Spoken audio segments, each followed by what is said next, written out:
Your request has been fulfilled.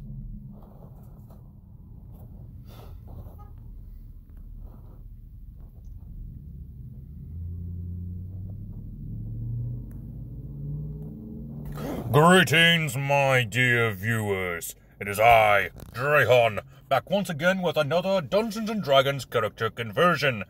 Today we have another viewer request. That is right, one of you dear viewers, tongue tie. One of you dear viewers has requested a character conversion. The Witch King from the Lord of the Rings. This will be my second Lord of the Rings build, actually. Though I slightly messed up on the first one. Anyway, not important. While Tulok the Barbarian has done all of the heroes, today we're going to be doing a villain from the Lord of the Rings franchise. The Witch King, also known as the Ringwraith. Say that 5 times fast. Ringwraith, Ringwraith, Ringwraith. Ugh. I knew I'd do that. Okay, anyways. If you are new to this series, I take a character from any work of fiction, whether it be a book, TV show, or other work of fiction, and turn them into a playable character for Dungeons & Dragons. As I just stated, we are doing the Witch King, as requested by the viewer, maybe subscriber, I don't know, Nidhogg. Thank you, Nidhogg, once again for suggesting this character conversion.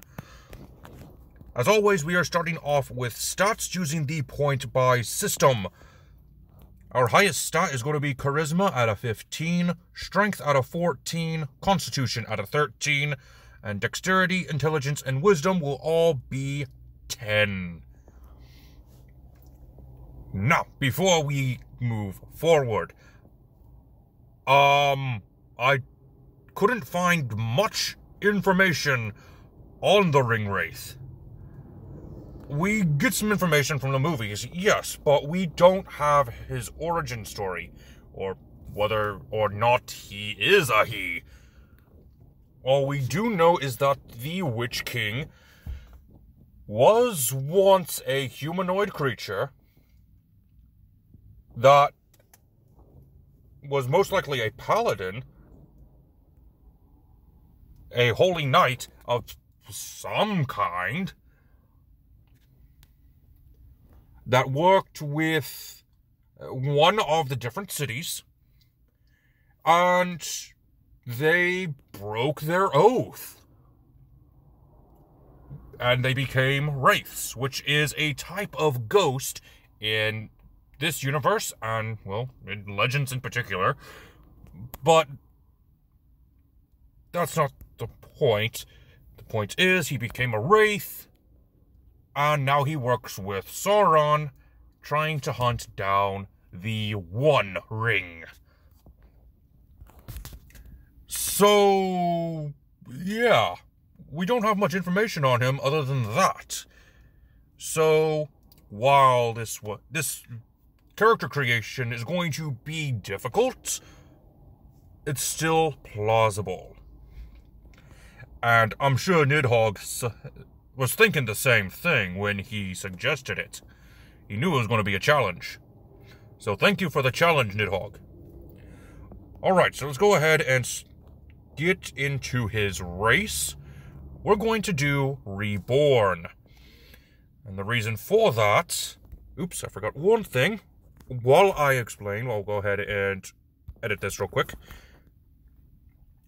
The reason for the Reborn is because the Witch King became a wraith, which is an undead creature. While, yes, it's a ghost and has no physical form, we can use the Reborn as a base, especially when one of the optional character traits you can use is that any of your missing limbs are replaced with phantasmal limbs. So that sort of takes care of our phantom part.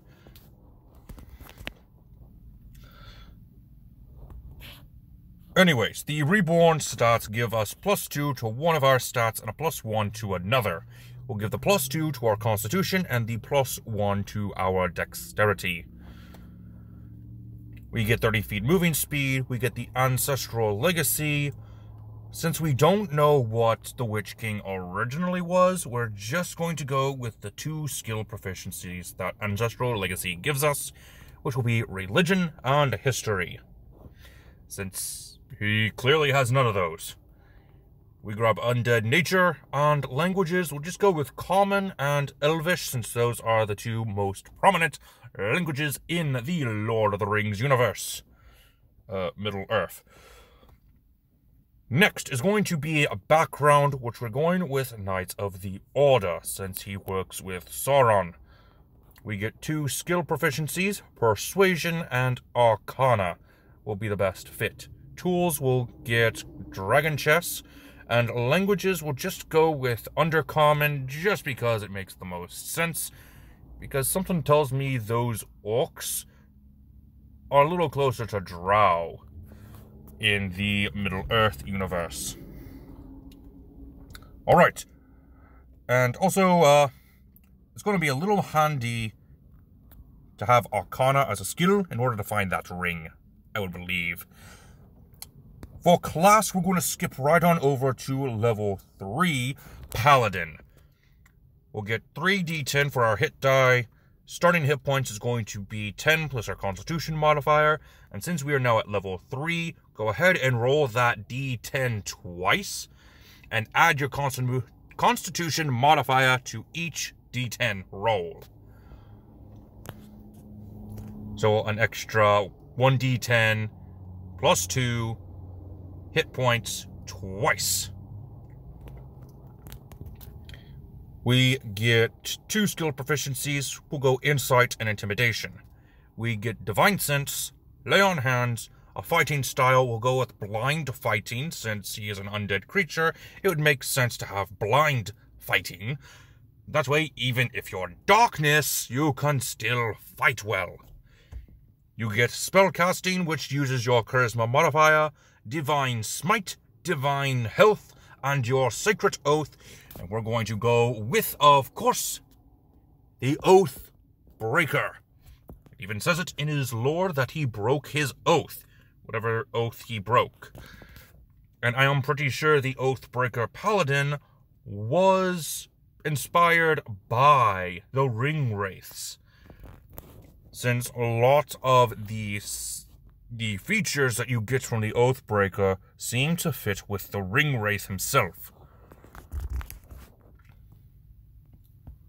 Alright. Now that I have sped through that, take a quick minute to breathe. Moving on to level 4 Paladin, we're going to get an ability score improvement. Take +2 to your dexterity, making it a 13.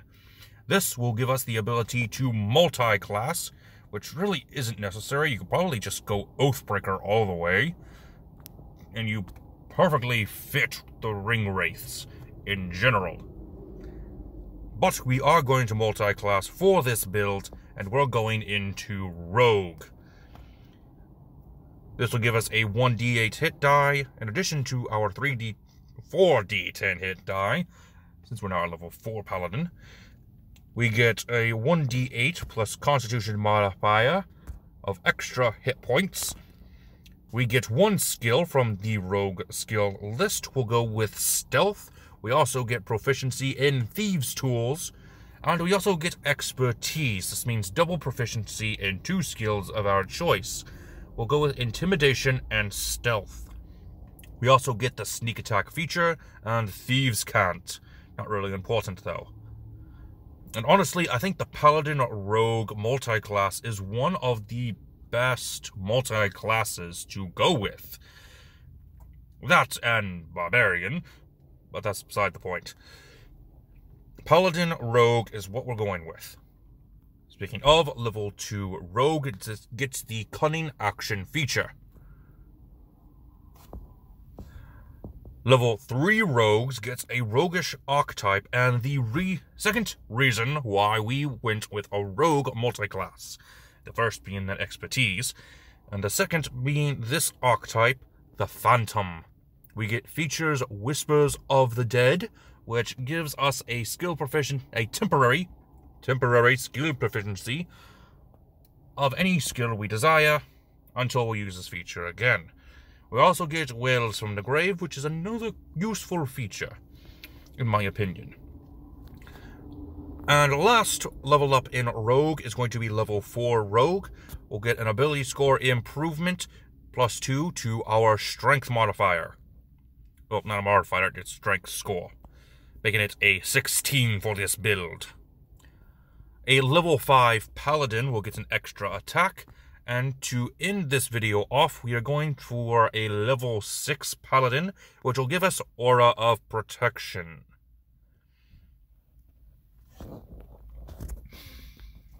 And there we go. There is our build. Now, we didn't go with any feats, so I'll quickly go over a couple of feats that you might want to use with your Ringwraith. First and foremost, Fighting Initiate using the 2-weapon fighting and the dual wielder feature is going to be a good call, because multiple times we see the Witch King using 2 weapons at once. And Mountain Combatant is going to be another feat that I would recommend, because we also see him riding a dragon and fighting at the same time, so it would make sense to have this feat. Well, I think I've gone on long enough. It's gone on for 12 minutes now, so let's go ahead and end it here. I do hope you enjoyed. And if you would like to see a specific character like Nidhogg did, go ahead and leave your suggestion down in the comments below. Until next time, this has been Drayhon, and I am offline.